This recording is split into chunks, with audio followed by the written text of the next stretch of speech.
Hey guys, it's Sunday, which means we are at an active recovery day for At Home Fitness with Coach A. This is the YouTube channel that aims to bring you guys in gym quality coaching and workouts for your at home and garage gym needs. Now, when I say active recovery, what I'm referring to is moving more than likely, but not moving in the context of a workout that we are going to have to recover from in and of itself. Let's talk about who should be doing this and how you should be doing this.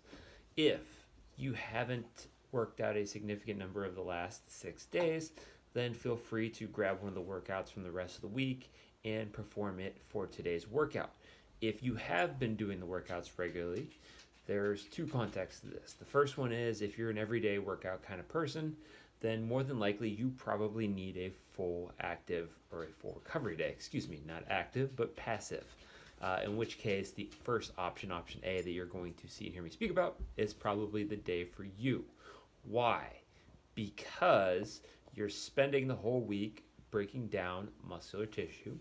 By doing the workouts, you're literally creating damage, right? Which is part of the equation. We need to do that in order to rebuild those tissues and to create growth or gains, whatever you might want to call them, increase strength, things like that. So, if we are not giving ourselves the proper rest that we would need, the proper recovery we would need, that stuff's never going to get built back up anyway. Therefore, you're never going to see the gains that you're working your butts off for because your body isn't able to heal, recover, and show you those gains. Therefore, full recovery day. If we are working out many days a week, but we are taking days off during the week, specifically not today, then this could possibly be more of an active recovery day. In which case, options B, C, and D may be more for you.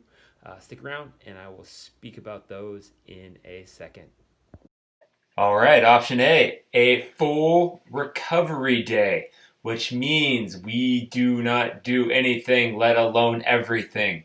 Sit down, take a load off, rest, relax, recover. Does not mean you are forced to be stuck in bed. It just means you need to take a day off. All right, our first actual active recovery day option, option B, is going to be steady state cardio. 20 to 60 minutes is not necessarily equal for everybody. I have a pretty high aerobic threshold.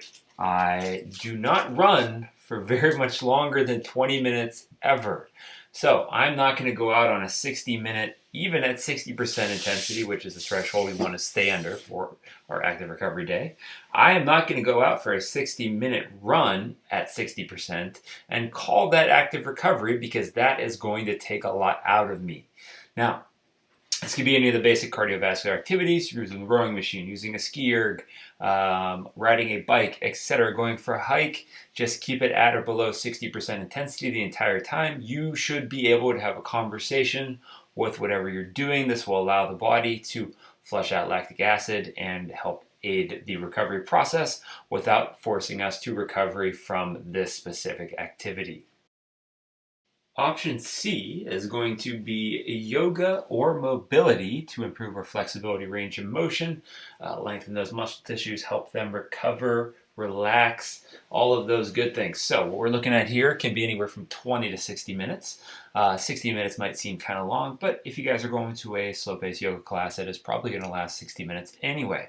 Now, it can be in a class atmosphere, such as a yoga studio, or it can be alone at home. It can be programmed based on a mobility session site or something along those lines, or it can be by feel, meaning you're basically feeling out what hurts and you're working on that as you go. All right, guys, our last active recovery option here, option D, is going to be called performance care.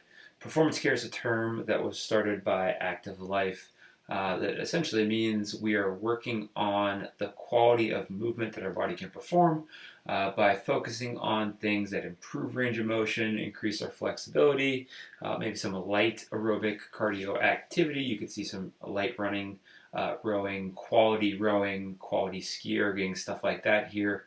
You can also actually see some strength work, specifically geared towards promoting balance, uniformity, things like that. Maybe we have a stronger right hip than left hip. That's one of the things we could work on here. Maybe our quad and our step ups are off. So we're stepping up much stronger on our right leg than we are on our left. Maybe we lack range of motion on one side versus the other. You might see some mobility or flexibility movements here. But basically, this is kind of like a quality AMRAP, if you will. You're going to go for about 20 to 30 minutes, mostly because anything beyond that, you're probably just working on too many things at once. But it can obviously go longer. But the idea here is, what do I need to do to promote recovery, to increase my range of motion improvements, and also allow myself to move better tomorrow and the rest of the week versus today?